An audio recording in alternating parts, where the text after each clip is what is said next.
श्री रामानुजाचार्य जी, जिस परंपरा के हमारा पूरा बंग परिवार अधिकतर सब रामानुज परंपरा से, हम भी रामानुज परंपरा से, हमारे श्री रामानुजाचार्य स्वामी जी, आप अपने गुरुदेव के चरणों में 17 बार गए। अष्टाक्षर मंत्र जो हमको गुरु मंत्र मिला है, हम आप सब लोगों को, उस अष्टाक्षर मंत्र की विधि जानने के लिए 17 बार गए अपने गुरुदेव के चरणों में।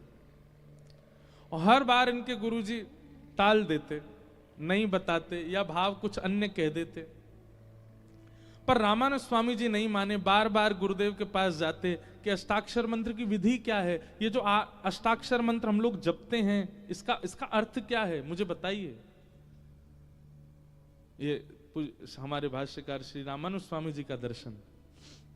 आप शेषावतार श्री बलराम जी, लक्ष्मण जी ही बलराम जी बने और वही बलराम जी ही कलयुग में शेषावतार श्री रामानुजाचार्य जी के रूप में प्रकट हुए।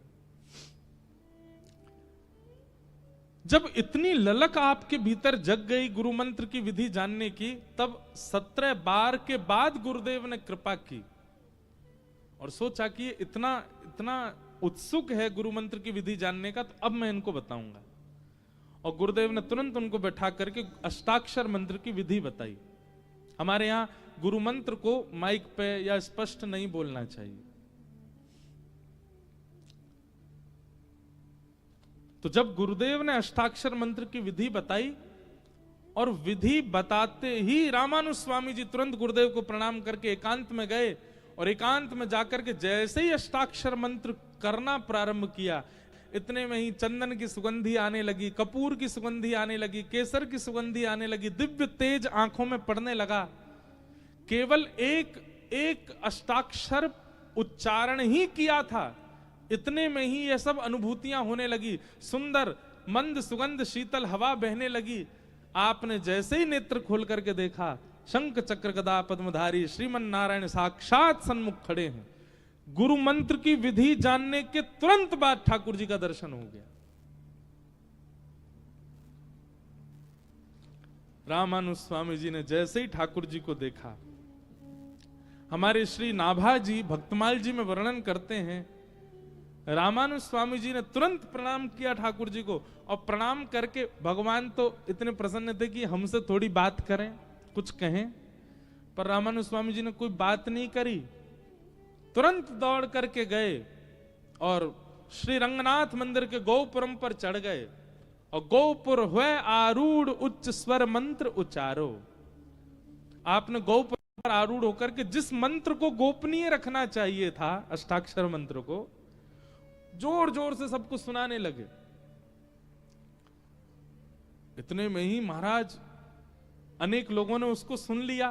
तभी गुरुजी ने आकर के रोका, ये क्या कर रहे हो तुम, गुरु मंत्र गुप्त रखा जाता, तुम ऊपर चढ़ के पूरी दुनिया को सुना रहे हो। रामानुज स्वामी जी उतर करके आए, गुरुदेव के चरणों में प्रणाम करके कहा, गुरुजी भले ही नियम था कि गुरु मंत्र गोपनीय रखना चाहिए, पर जिस मंत्र का उच्चारण करते ही, जिस मंत्र की विधि जानते ही मुझे प्रत्यक्ष भगवान दिख गए, उस मंत्र को मैं गोपनीय नहीं रख सकता। ये तो मैं पूरी दुनिया को बता दूंगा ताकि सबको भगवान का दर्शन हो जाए। कोई भी भगवत दर्शन से विमुख ना रहे, मैं तो सबको दर्शन करा दूंगा। इतने सरल, इतने सहज श्री रामानुज स्वामी जी। तब गुरुदेव ने समझाया, बोले देखो अब तो कर दिया, अब नहीं करना। अनधिकारी सुन ले तो संसार में बड़े विलग लोग हैं। अगर किसी को पता चल जाए कि मंत्र बोलने से भगवान मिलते हैं, गाड़ी पंचर हो गई बीच में, तुरंत मंत्र बोल दिया, हे द्वारिकाधीश पधारो, जय को। कल अखबार में फलानी यूनिवर्सिटी में ग्रंथ है, उस ग्रंथ में एक मंत्र लिखा, उससे भगवान प्रकट हो जाते हैं, सब भागेंगे उसी यूनिवर्सिटी में। कौन सा ऐसा मंत्र?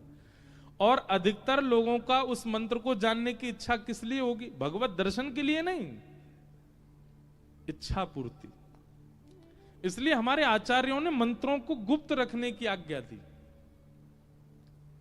तो इसलिए आपने जो ये बात पूछी है कि आपके गुरुदेव ने जो आपको मंत्र दिया वो आपने लिखा भी है, और आपने एक संकेत भी किया कि भगवत गीता में वह श्लोक है, उसका आप भाव प्रकट करें।